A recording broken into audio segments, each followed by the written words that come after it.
ಇವತ್ತು ಕಲಬುರಗಿ ಜಿಲ್ಲಾಡಳಿತ ಏನೊಂದು ಶಾಂತಿ ಸಭೆಯನ್ನ ಕರೆದಿತ್ತು. ಈ ಸಭೆಯಲ್ಲಿ ಹಲ್ಲೆಗೆ ಯತ್ನ ಮಾಡಲಾಯಿತಾ? ಬಿಜೆಪಿ ಮುಖಂಡನ ಮೇಲೆ ಕೆಲ ಸಂಘಟನೆಗಳಿಂದ ಹಲ್ಲೆಗೆ ಯತ್ನ ಮಾಡಲಾಗಿದೆ ಅನ್ನುವಂಥ ಆರೋಪ ಕೇಳಿ ಬಂದಿದೆ. ಸಚಿವ ಪ್ರಿಯಾಂಕ್ ಖರ್ಗೆ ಬೆಂಬಲಿಗರಿಂದಲೇ ಹಲ್ಲೆ ಆಗಿದೆ, ಇದರ ಹಿಂದೆ ಸಚಿವ ಪ್ರಿಯಾಂಕ್ ಖರ್ಗೆ ಅವರ ಕೈವಾಡವಿದೆ ಅಂತ ಹೇಳಿ ಅಂಬಾರಾಯ್ ಅಷ್ಟಗಿ ಆರೋಪವನ್ನ ಮಾಡಿದ್ದಾರೆ. ಇನ್ನು ಮುಂದೆ ಕೂಡ ನನ್ನ ಮೇಲೆ ಹಲ್ಲೆ ಆದರೆ ಅವರೇ ಕಾರಣರಾಗಿರ್ತಾರೆ, ಪ್ರಿಯಾಂಕ್ ಖರ್ಗೆ ಅವರೇ ಕಾರಣ ಅಂತ ಹೇಳಿ ಬಿಜೆಪಿ ಮುಖಂಡ ಅಂಬಾರಾಯ್ ಅಷ್ಟಗಿ ಒಂದು ಆರೋಪವನ್ನು ಮಾಡಿದ್ದಾರೆ. ಜಿಲ್ಲಾಡಳಿತ ಸಭೆ ಕರೆದಿತ್ತು. ಆ ಸಭೆಗೆ ಸಂಘದ ಪರವಾಗಿ ಕೃಷ್ಣಾಜಿ ಜೋಶಿ ಅವರು, ನಮ್ಮ ಹಿರಿಯ ಪ್ರಚಾರಕರು, ಮತ್ತು ನಮ್ಮ ಚಿತ್ತಾಪುರಿನ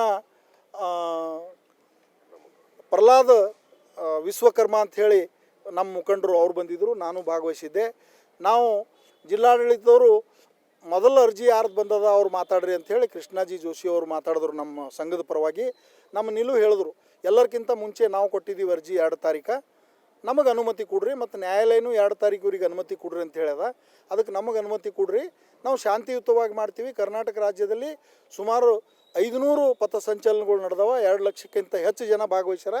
ಎಲ್ಲಿ ಯಾವುದೇ ಅಹಿತಕರ ಘಟನೆ ನಡೆದಿಲ್ಲ.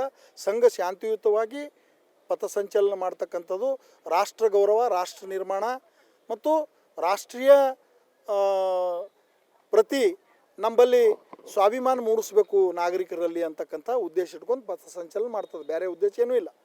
ಆದರೆ ಕೆಲವು ಸಂಘಟನೆಯವರು ಅಲ್ಲಿ ವಿನಾಕಾರಣ ನೀವು ಲಾಠಿ ಬಿಟ್ಟು ಪಥಸಂಚಲನ ಮಾಡ್ತೀರಿ ಏನು ಹೇಳ್ರಿ, ನೀವು ಭಗವಾ ಧ್ವಜ ಬಿಟ್ಟು ಪಥಸಂಚಲನ ಮಾಡ್ತೀರಿ ಏನು ಹೇಳ್ರಿ, ನೀವು ರಾಷ್ಟ್ರೀಯ ಧ್ವಜ ಹಿಡ್ಕೊಂಡು ಪಥಸಂಚಲನ ಮಾಡಿರಿ ಅಂತ ಹೇಳಿದ್ರು. ಆವಾಗ ನಾನು ಹೇಳಿದೆ, ಪ್ರಜಾಪ್ರಭುತ್ವದಲ್ಲಿ ಡಾಕ್ಟರ್ ಬಾಬಾ ಸಾಹೇಬ್ ಅಂಬೇಡ್ಕರ್ ಅವರು ಎಲ್ಲರಿಗೂ ಅಭಿವ್ಯಕ್ತಿ ಸ್ವಾತಂತ್ರ್ಯ, ವಾಕ್ ಸ್ವಾತಂತ್ರ್ಯ ಕೊಟ್ಟಿದ್ದಾರೆ. ಅವ್ರದ್ದೇ ಆದಂಥ ಸಂಘಟನೆಗಳಿಗೆ ಅವ್ರದ್ದೇ ಆದಂಥ ಸಿದ್ಧಾಂತ ಇದೆ. ಅದರ ಪ್ರಕಾರ ನಾವು ಮಾಡ್ತಾಯಿದ್ದೀವಿ.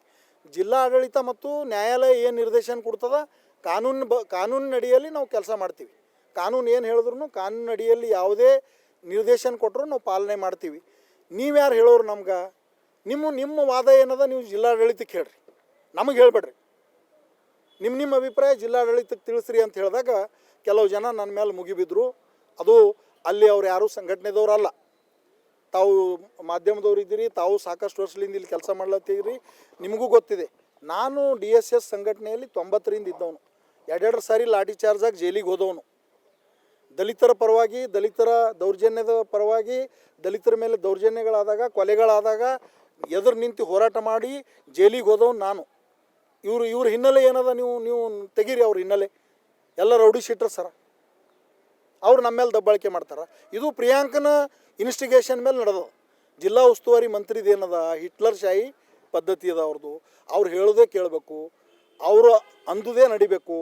ಅವ್ರ ತಂದೆಯವರು ಗೌರವಾನ್ವಿತ ಮಲ್ಲಿಕಾರ್ಜುನ್ ಖರ್ಗೆ ಅವರು 50 ವರ್ಷ ರಾಜಕಾರಣ ಮಾಡ್ಯಾರ. ಇಂಥ ದ್ವೇಷದ ರಾಜಕಾರಣ ಮಾಡಿಲ್ಲ. ಸಮಾಜಗಳ ಮಾಡದ್ದೇ ಹೊಡಿತಕ್ಕಂಥ ಕೆಲಸ ಮಾಡಿಲ್ಲ.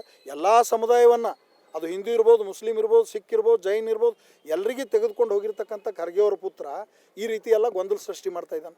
ಯಾರೋ ಅವನಿಗೆ ಬೈದಾರಂತ, ಅದು ನಾವು ಖಂಡಿಸಿವಿ. ನಿನ್ನೆ ಹೆಣ್ಮಕ್ಳು, ಯಾರು ಹೆಣ್ಮಕ್ಳು ಇದ್ರು ನಮ್ಮ ಹೆಣ್ಮಕ್ಳೇ, ನಮಗೂ ಅವ್ರಿಗೆ ಭಾಳ ಸಮೀಪಲಿಂದ ನೋಡಿವಿ ನಾವು. ಒಳ್ಳೆಯ ಹೆಣ್ಮಕ್ಳು ಅವರು, ಗೌರವಯುತ ಹೆಣ್ಮಕ್ಳವರು. ಎಲ್ಲಿ ಮಾಧ್ಯಮದಾಗ ಬಂದಿಲ್ಲ, ಎಲ್ಲಿ ಸೋಷಿಯಲ್ ಮೀಡಿಯಾದಾಗ ಬಂದಿಲ್ಲ, ಯಾವುದೇ ರಾಜಕಾರಣದ ವಿಷಯದಾಗೂ ಅವರು ಮಾತಾಡಲ್ಲ. ಅಂಥವ್ರ ಬಗ್ಗೆ ಯಾವನೋ ಮಾತಾಡಿರ್ತಕ್ಕಂಥದ್ದು ನಾವು ಖಂಡಿಸಿವಿ. ಆದ್ರೆ ಆ ಮಾತಾಡಿರ್ತಕ್ಕಂಥ ಆಡಿಯೋ, ಆ ಹೊಲಸು ನುಡಿಗಳು ಇರ್ತಕ್ಕಂಥ ಆಡಿಯೋ ಪ್ರಿಯಾಂಕ್ ಖರ್ಗೆ ಮಾಧ್ಯಮಗಳಿಗೆ ಬಿಡುಗಡೆ ಮಾಡ್ತಾನೆ, ಸೋಷಿಯಲ್ ಮೀಡಿಯಾದಾಗ ಬಿಡ್ತಾನೆ.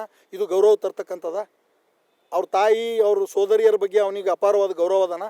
ಯಾರ್ದು ಏನಕ್ಕಾಗಲ್ಲ, ನನ್ನ ಹೆಸರು ಬರಬೇಕು ಅಂತಕ್ಕಂಥ ಉದ್ದೇಶ ಇಟ್ಕೊಂಡು ಪ್ರಿಯಾಂಕ್ ಖರ್ಗೆ ಇವತ್ತು ನನ್ನ ಮೇಲೆ ಹಲ್ಲೆ ಮಾಡ್ಸ್ಯಾನ. ಮುಂದೂ ನನ್ನ ಮೇಲೆ ಹಲ್ಲೆ ಆಗಲಿ ಏನೇ ಆಗಲಿ ಪ್ರಿಯಾಂಕ್ ಖರ್ಗೆನೇ ಕಾರಣ, ಪ್ರಿಯಾಂಕ್ ಖರ್ಗೆನ ಹಿಂಬಾಲಕರು ಮತ್ತು ಗುಂಡಾಗಳೇ ಕಾರಣ ಅಂಥೇಳಿ ಈ ಸಂದರ್ಭದಲ್ಲಿ ತಮ್ಮ ಮೂಲಕ ಹೇಳೋಕ್ಕೆ ಇಷ್ಟಪಡ್ತೀನಿ. ಸೊ ಅಲ್ಲಿಗೆ ಶಾಂತಿ ಸಭೆಯಲ್ಲಿ ಒಮ್ಮತ ಮೂಡಿಲ್ಲ ಅನ್ನೋದು ಸ್ಪಷ್ಟವಾಯಿತು. ಸೊ ಏನೋ ಒಂದು ಶಾಂತಿ ಸಭೆಯನ್ನು ಮಾಡಿ ಆ ಶಾಂತಿ ಸಭೆಯ ಒಂದು ಸಂದೇಶವನ್ನು, ಆ ಕನ್ಕ್ಲೂಷನನ್ನು ಲಿಖಿತ ರೂಪದಲ್ಲಿ ಸಲ್ಲಿಸಬೇಕು ಅಂತ ಹೈಕೋರ್ಟ್ ಪೀಠ ಏನೋ ಒಂದು ಆದೇಶವನ್ನು ಕೊಟ್ಟಿತ್ತು. ಆ ಆದೇಶಕ್ಕೆ ತಕ್ಕಂತೆ ಇವತ್ತು ಸಭೆ ಆಯಿತು. ಆದರೆ ಶಾಂತಿ ಸಭೆ ಶಾಂತಿಯುತವಾಗಿ ಮುಗಿಲಿಲ್ಲ, ಒಮ್ಮತದಿಂದ ಅದು ಎಂಡ್ ಆಗಲಿಲ್ಲ. ಬದಲಾಗಿ ಗಲಾಟೆ, ಘರ್ಷಣೆ, ಇನ್ಫ್ಯಾಕ್ಟ್ ಹೇಳೋ ಪ್ರಕಾರ ಹಲ್ಲೆಗೂ ಕೂಡ ಮುಂದಾಗಿದ್ರಂತೆ. ಈ ರೀತಿಯಾಗಿ ಆ ಸಭೆ ಎಂಡ್ ಆಗಿದೆ. ನೋಡಬೇಕು ಜಿಲ್ಲಾಡಳಿತ ಯಾವೊಂದು ರೆಸ್ಪಾನ್ಸನ್ನು, ಈ ಮೀಟಿಂಗ್ನ ಇನ್ಫರೆನ್ಸ್ ಅಂದರೆ ಕನ್ಕ್ಲೂಷನನ್ನು ಏನಂತ ಸಲ್ಲಿಸುತ್ತೆ ಹೈಕೋರ್ಟ್ಗೆ ಅಂತ ಹೇಳಿ ಇದರ ಕುರಿತಾಗಿ ಡೀಟೇಲ್ಸನ್ನು ಕೊಡ್ತಾ ಹೋಗ್ತಾರೆ ನಮ್ಮ ಪ್ರತಿನಿಧಿ ಭಜರಂಗಿ ನೀ ಬಿಡೆ ನಾ ಕೊಡೆ ಪರಿಸ್ಥಿತಿ ಆಯಿತು. ಈಗ ಒಂದು ಕಡೆ ದಲಿತ ಪರ ಸಂಘಟನೆಗಳು ಏನೇ ಆದರೂ ನಾವು ಸುಪ್ರೀಂ ಕೋರ್ಟ್ ಹೋಗೋದಕ್ಕೂ ಕೂಡ ರೆಡಿ ಇದ್ದೀವಿ ಅಂತ ಹೇಳ್ತಾರೆ. ಮತ್ತೊಂದು ಕಡೆಯಲ್ಲಿ RSSನವರು ನಾವು ಕೈಯಲ್ಲಿ ರಾಷ್ಟ್ರಧ್ವಜ ಅಥವಾ ಸಂವಿಧಾನದ ಪೀಠಿಕೆ ಹಿಡ್ಕೊಂಡು ಪಥಸಂಚಲನ ಮಾಡಲಿಕ್ಕಾಗಲ್ಲ ಅಂತ ಹೇಳಿ ಎಲ್ಲಿಗೆ ಹೋಗಿ ನಿಂತ್ಕೊಳ್ಳುತ್ತೆ ಪರಿಸ್ಥಿತಿ?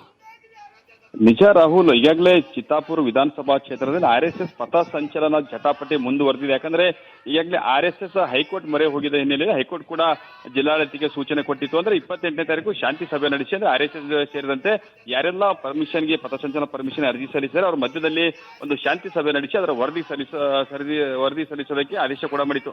ಅದೇ ರೀತಿಯಾಗಿ ಇವತ್ತು ಕಲಬುರಗಿ ಜಿಲ್ಲಾಡಳಿತದಲ್ಲಿ 11 ಗಂಟೆ 30 ನಿಮಿಷಕ್ಕೆ 10 ಸಂಘಟನೆಯವರು ಕೂಡ ಶಾಂತಿ ಸಭೆಯಲ್ಲಿ ಭಾಗಿಯಾಗಿದ್ದಾರೆ. RSS, ಭೀಮ್ ಆರ್ಮಿ, ದಲಿತ ಪ್ಯಾಂಥರ್ ಸೇರಿದಂತೆ 10 ಸಂಘಟನೆಗಳು ಕೂಡ ಒಂದು ಶಾಂತಿ ಸಭೆಯಲ್ಲಿ ಭಾಗಿಯಾಗಿದ್ದು. ಆದರೆ ಶಾಂತಿ ಸಭೆಯಲ್ಲಿ ಶಾಂತಿಯ ಬದಲಾಗಿ ಅಶಾಂತಿ ಸೃಷ್ಟಿಯಾಗಿರುವಂತಹ ವಾತಾವರಣ ಕಂಡು ಬಂದಿರುವಂತದ್ದು.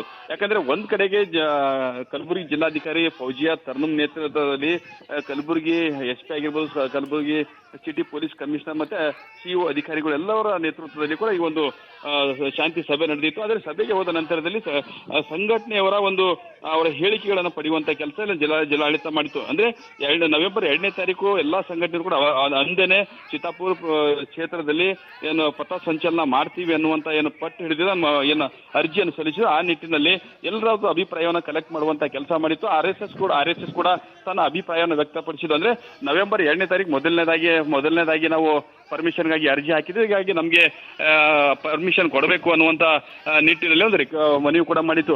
ಅದಕ್ಕೆ ಆಕ್ಷೇಪ ವ್ಯಕ್ತಪಡಿಸಿರ್ತಕ್ಕಂಥ ದಲಿತ ಸಂಘಟನೆಯವರು ಕೂಡ ನಮಗೂ ಕೂಡ 2ನೇ ತಾರೀಕು ಪರ್ಮಿಷನ್ ಕೊಡಬೇಕು, ಅಂದ್ರೆ RSS ಪಥ ಸಂಚಲನ ಮಾಡೋದಕ್ಕೆ ನಮಗೆ ಯಾವುದೇ ರೀತಿಯಿಂದ ಅಭ್ಯಂತರ ಇಲ್ಲ, ಅದಕ್ಕೆ ನಾವು ಕೂಡ ಸಪೋರ್ಟ್ ಮಾಡ್ತೀವಿ. ಆದ್ರೆ RSS ಪಥ ಸಂಚಲನ ಮಾಡಬೇಕಾದ್ರೆ ತಮ್ಮ ಕೈಯಲ್ಲಿ ಲಾಠಿಯನ್ನ ಹಿಡ್ಕೊಳ್ಬಾರ್ದು, ಬದಲಾಗಿ ರಾಷ್ಟ್ರ ಧ್ವಜ ಹಿಡ್ಕೊಳ್ಬೇಕು, ಜೊತೆಗೆ ಸಂವಿಧಾನದ ಪೀಠಿಗೆ ಹಿಡ್ಕೊಂಡು ಪಥ ಸಂಚಲನ ಮಾಡಿದ್ರೆ ನಮ್ದು ಯಾವುದೇ ರೀತಿ ಅಭ್ಯಂತರ ಇಲ್ಲ.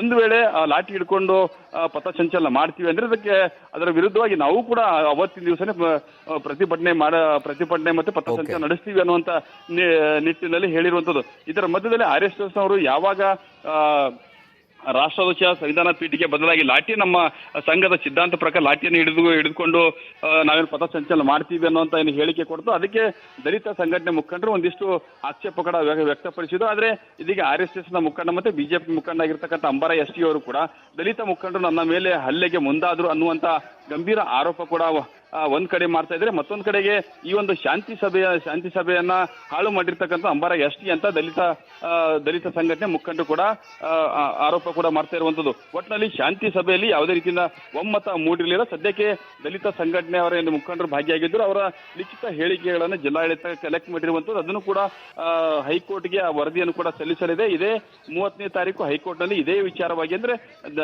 ಪಥ ಸಂಚಲನಕ್ಕೆ ಪರ್ಮಿಷನ್ ಕೊಡಬೇಕು, ಯಾವ ಸಂಘಟನೆ ಯಾವಾಗ ಕೊಡಬೇಕು ಅಂತ ನಿಟ್ಟಿನಲ್ಲಿ ಅಲ್ಲಿಯೂ ಕೂಡ ಹೈಕೋರ್ಟ್ನಲ್ಲೂ ಕೂಡ 30ನೇ ತಾರೀಕು ವಿಚಾರಣೆ ನಡೆಯಲಿದೆ.